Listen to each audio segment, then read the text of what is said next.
नमस्कार मित्रों।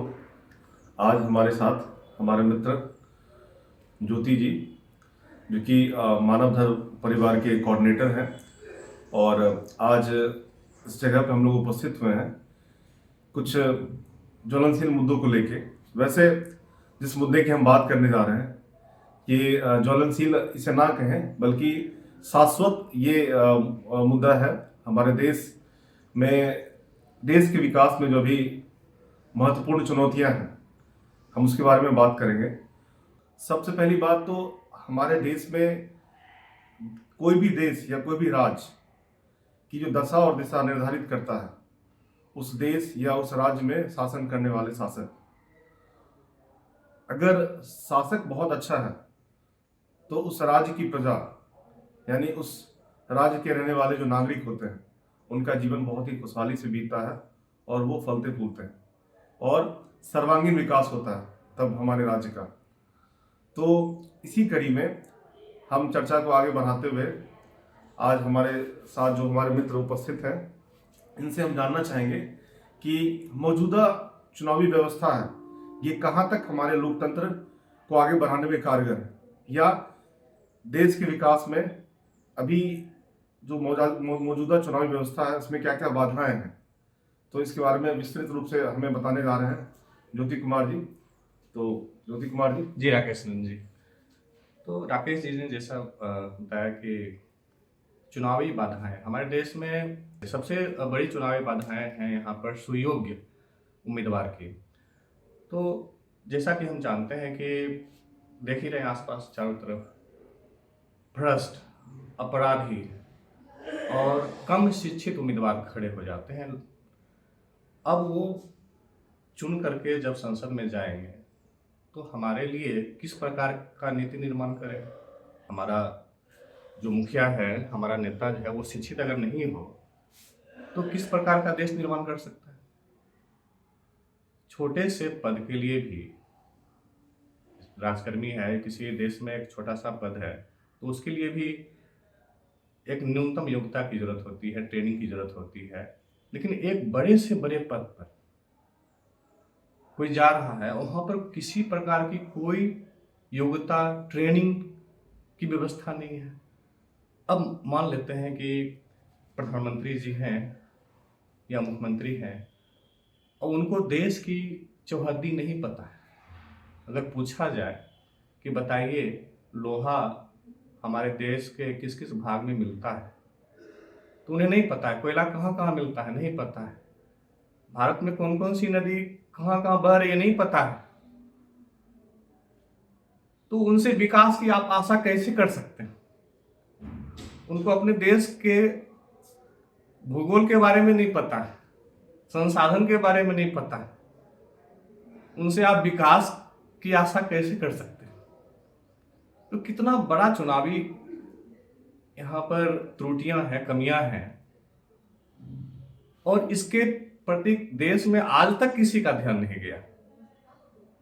हमारा देश विकास क्यों नहीं कर रहा है? क्योंकि देश के टॉप लेवल पर जो मैनेजमेंट है, मैनेजमेंट करने वाले को ज्ञान ही नहीं है हमको देश को किस दिशा में ले जाना, पता ही नहीं है।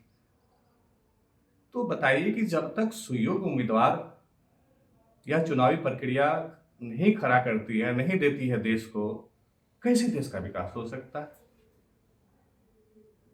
असंभव है। तो हमारे देश की निर्वाचन प्रक्रिया में सुयोग्य उम्मीदवार के चयन की एक प्रक्रिया होनी चाहिए। राकेश जी जी, जैसा कि दोस्तों, हम अपने दर्शकों को एक बार फिर से इसका रिव्यू करना चाहेंगे। अभी हमारे साथी जो ज्योति कुमार जी बता रहे हैं, इनके कहने का तात्पर्य ये है कि देश चलाने के लिए या किसी राज्य को चलाने के लिए जो उसके उम्मीदवार होते हैं, तो इनका मुख्य रूप से ये कहना है कि उस उम्मीदवार के उम्मीदवारी की चयन की जो प्रक्रिया है उसमें सुधार होना चाहिए। मौजूदा प्रक्रिया जो है वो, उसमें कुछ त्रुटियां हैं, कुछ खामियां हैं, और उसके द्वारा हम सही उम्मीदवार का चयन नहीं कर पाते हैं, जिसके वजह से अगर उम्मीदवार ही सही से चयन ना हो पाए तो फिर हम अपने राज्य या देश की दशा और दिशा को कैसे सही और सकारात्मक दिशा में निर्धारित कर सकते हैं। बिल्कुल। तो इनके कहने का तात्पर्य ये है कि एक सही उम्मीदवार को चुनने के लिए कुछ क्राइटेरिया होनी चाहिए, कुछ मानदंड होने चाहिए। तो उस मानदंड के बारे में ये विस्तृत रूप से बताने जा रहे हैं आप लोग को। बिल्कुल। हमारे देश में जिस प्रकार एक बड़े पद जैसे यूपीएससी की तैयारी लोग करते हैं, तो आईएएस आईपीएस सचिव लेवल के अधिकारी बनाने के लिए कितनी कठिन और जटिलतम परीक्षाएं होती हैं। दुनिया की कठिनतम परीक्षाओं में से एक यूपीएससी परीक्षा है। उसके बाद राज्य स्तर पर लोक सेवा की अन्य परीक्षाएं होती हैं, बीपीएससी, उत्तर प्रदेश में यूपीपीएससी, इस प्रकार अनेक परीक्षाएं हैं लोक सेवा के लिए। तो वहाँ से योग्य से योग्यतम सेवक चुन करके आ रहे हैं। और भला हो हमारे संविधान में कि कम से कम लोक सेवकों के चयन के लिए तो ये प्रक्रिया है, तो कुछ हमारा राहत की बात है। नहीं तो ये जितने भी नेता हैं, संसद में बैठे जितने भी मठाधीश हैं, देश को कब का बेच चुके होते। ये करना चाहते, ये नौकरशाह करना चाहते, विकास करना चाहते, उनमें आग की ज्वाला रहती है, लेकिन वो कर नहीं पाते हैं क्योंकि सत्ता पर जो बैठे हुए हैं उनको पैसा चाहिए। वो चाहते हैं धन बल के आधार पर हम चुनाव को जीते हैं, और वो ऐसा करते आए। वो एक ईमानदार नौकरशाह को या लोक सेवक को चलने नहीं देते हैं, उनको बेईमान बना देते हैं। तो जाहिर सी बात है उनके, तो यहाँ पर बात फिर आती है कि उनका चयन का प्रक्रिया कैसा होना चाहिए। तो जो सुप्रीम पदों पर बैठे हुए हमारे नेता हैं, प्रधानमंत्री हैं, मुख्यमंत्री हैं और भी मंत्री हैं, उनके चयन की जैसी प्रक्रिया यूपीएससी के द्वारा होती है, ठीक वही प्रक्रिया अपनाई जानी चाहिए। एक पात्रता परीक्षा होनी चाहिए निर्वाचन आयोग के द्वारा हमारे देश में उम्मीदवार चयन के लिए, कि कठिन से कठिनतम परीक्षा, दुनिया की सबसे कठिनतम परीक्षा होनी चाहिए।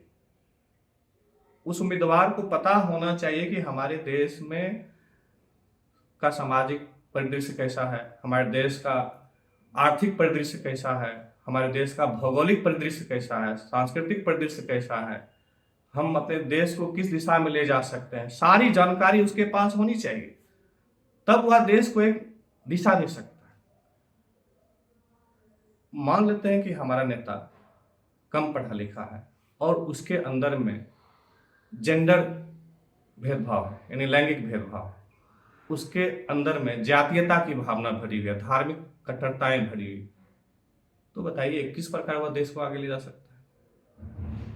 उसे जीडीपी के बारे में कुछ भी नहीं पता हो, एक्सपोर्ट इंपोर्ट के बारे में पता नहीं हो क्या चीज है, कैसे वो देश को आगे ले जा सकता है? असंभव है। तो एक कठिन से कठिनतम परीक्षा जो यूपीएससी लेवल का है, वह निर्वाचन आयोग के द्वारा संविधान में परिवर्तन होना चाहिए और ऐसा क्राइटेरिया फिक्स करना चाहिए कि सारी जानकारी जो देश को चलाने के लिए हो सकती है, वैसे उम्मीदवार हमको पैदा करने इस प्रक्रिया के माध्यम से। और साथ ही साथ जिस प्रकार आईएएस आईपीएस की ट्रेनिंग होती है, मिनिमम 2 साल की लवासना में और भी कई जगह ट्रेनिंग होती है, ठीक उसी प्रकार से ऐसे नेताओं की चयन के बाद ट्रेनिंग हो और रेगुलर ट्रेनिंग हो। मतलब उसकी जैसे फोर्स में ट्रेनिंग होती है, लेफ्टिनेंट कर्नल लेफ्टिनेंट बनने के लिए ट्रेनिंग होती है, ठीक उसी प्रकार से इनकी रेगुलर इन्हें मतलब उसकी क्या कह सकते हैं, उसको अंदर से निखार आए। सारी चीज, छोटी छोटी चीजों को सिखाया जाए, फाइलिंग सिस्टम को सिखाया जाए, कैसे फाइल सिस्टम काम करते हैं। अब वो नेता बन गए, फाइल सिस्टम ही नहीं पता है, वो जाकर के नीचे वाले से पूछते हैं कि कैसे फाइल को, मतलब वो क्या फाइल तो पढ़ना ही नहीं आ रहा उसको। मतलब जैसा कि मैं समझ पा रहा हूँ और हमारे दर्शक समझ पा रहे होंगे कि ज्योति सर का कहने का तात्पर्य ये है कि हमारे देश में एक राज्य स्तर का पीसीएस अधिकारी होता है, जिसपे एक पूरे जिले की कमान होती है उस पर्टिकुलर विभाग के अंदर।